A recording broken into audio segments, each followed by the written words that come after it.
नमस्कार दोस्तों, स्वागत है आपका दिल से अमृत कहानी में। महाभारत में जब अर्जुन के सामने कर्ण की हार हुई तो टूटे रथ के पहिए के पास खड़े होकर धूल और खून से लथपथ होकर थकान में टूट कर और आंखों में पीड़ा लेकर उसने भगवान श्री कृष्ण से यह सवाल पूछा कि भगवान, मेरा क्या कसूर था?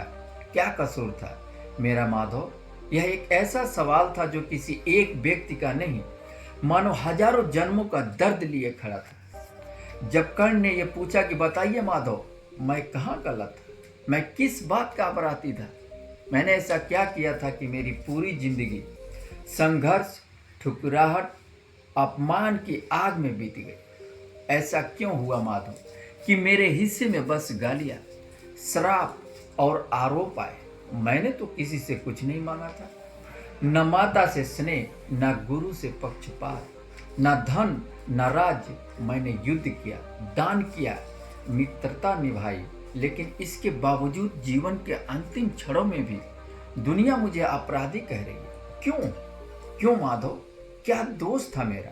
कृष्ण कर्ण को देखकर खामोश रहे। भगवान कृष्ण उस व्यक्ति को देख रहे थे जो बाहर से तो कठोर था, लेकिन प्रतीत हो रहा था कि भीतर से टुकड़ों में बिखरा हुआ है। कृष्ण ने बरसों कर्ण को देखा था, उसकी महत्वाकांक्षा, उसकी पीड़ा, उसकी संघर्ष, उसका गुस्सा, उसकी उदारता, एक ऐसा मिश्रण जो किसी मनुष्य को असाधारण भी बनाता है और दुखद भी बनाता है। कृष्ण जानते थे कि यह सवाल केवल शब्द नहीं है, यह किसी थके हुए योद्धा की आखिरी चीख है, एक ऐसी चीख जो शायद देवताओं तक भी नहीं पहुंचती थी। उन्होंने शांत स्वर में कहा, कर्ण, तुम्हारा दोष नहीं था, पर चुनाव तुम्हारे थे। मनुष्य अपने चुनावों से ही अपनी कहानी लिखता है। भगवान श्री कृष्ण ने जैसे यह कर्ण कहा कि कर्ण की आंखें भर आई।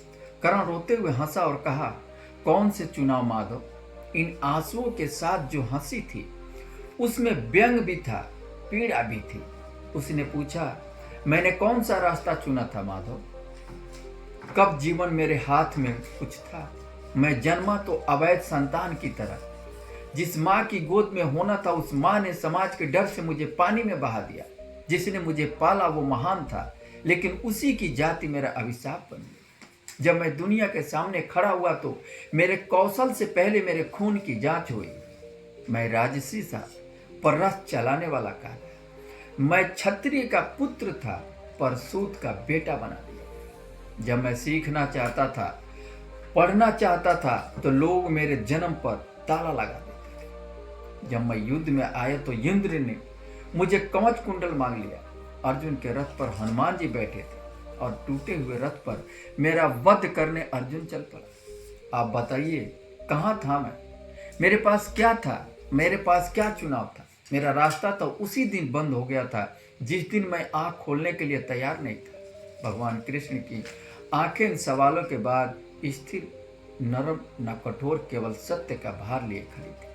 कृष्ण कहते हैं कि दुनिया का निर्णय तुम्हारी नीयत तय कर सकता है, पर तुम्हारे कर्म नहीं।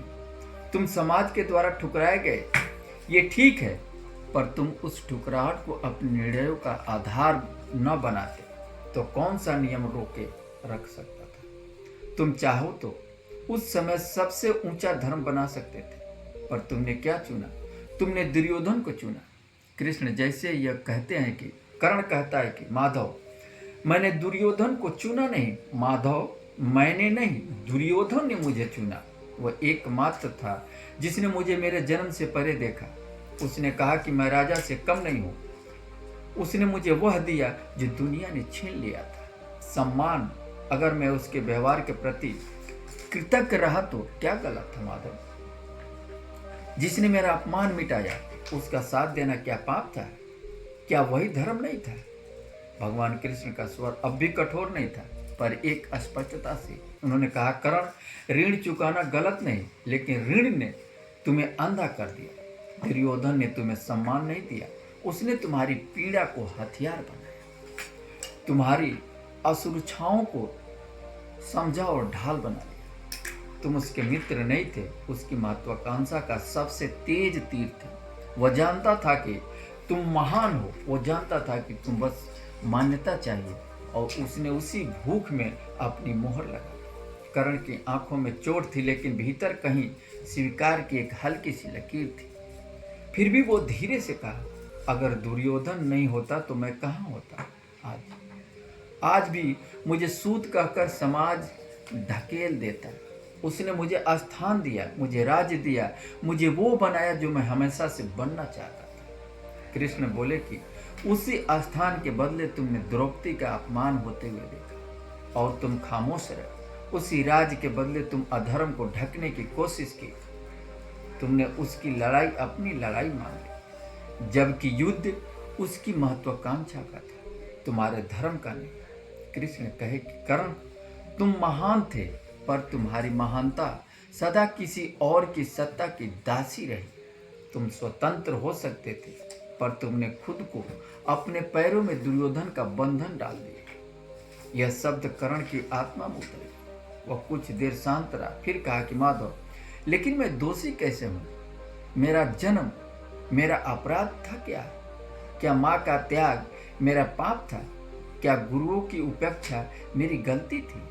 क्या अर्जुन को मिला आशीर्वाद और मुझे मिला श्राप? किस कर्म का फल थे? मेरे कवच कुंडल छीना जाना मेरी गलती थी, और आप चाहते हैं कि चुनाव? इन सब में कहाँ चुनाव था? कृष्ण कहते हैं कि नहीं कर्ण, तुम्हारा दोष नहीं था, यह सब परीक्षा थी। पर परीक्षा में मनुष्य टूटेगा या तपेगा वो चुनता है। अर्जुन और तुम दोनों महान, बस फर्क इतना था कि अर्जुन ने अपने भीतर की पीड़ा को शक्ति में बदला और तुमने अपने अन्याय को क्रोध में। क्रोध मनुष्य को अंधा कर देता है। कर्ण और अंधे होकर चुना गया मार्ग अगर चमकदार भी दिखे तो विनाश की तरफ ही ले जाता है। उसके बाद कर्ण श्री कृष्ण की तरफ नजरें उठाकर देखता है, थोड़ी नम, थोड़ी दोषी, थोड़ी थकी हुई। कहता है कि फिर भी माधव बताइए ना, दोष क्या था मेरा?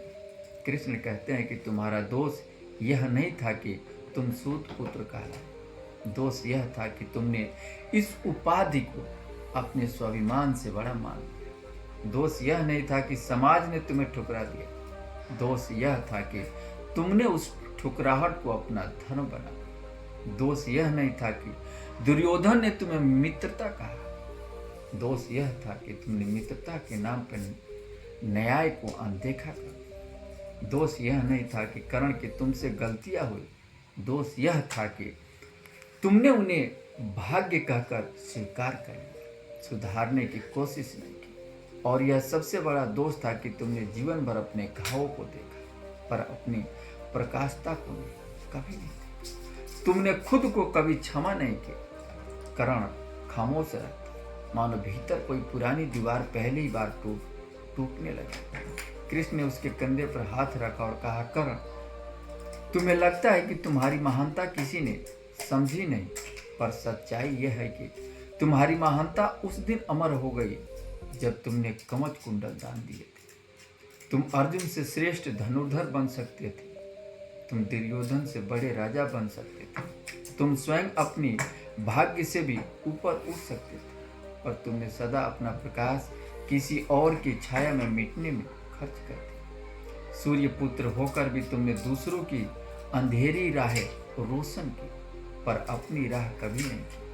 कृष्ण ने फिर कहा कि दोष तुम्हारा सिर्फ इतना था कि कर्ण के तुमने जीवन भर अपने अधिकार खोजे, पर सत्य नहीं खोजे। सत्य नहीं खोजे।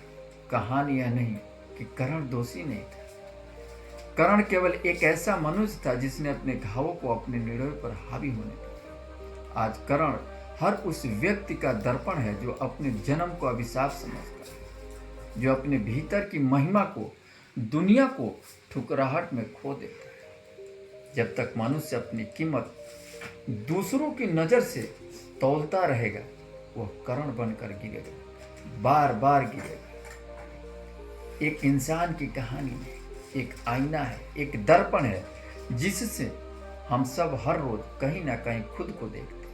क्योंकि हम में से हर वो व्यक्ति जो अपनी कीमत दुनिया से मांगता है, जो अपने घावों से अपनी पहचान बनाता है, जो दूसरों की परछाइयों में प्रकाश होता है, वो कर्ण है। और कृष्ण का संदेश भी उतना सरल है। नियति जन्म देती है कर्ण, लेकिन आपके चुनाव भविष्य में आपका इतिहास लिखते हैं। वो आपके कर्मों को तय करते हैं। कर्ण का तो सिर्फ इतना ही था।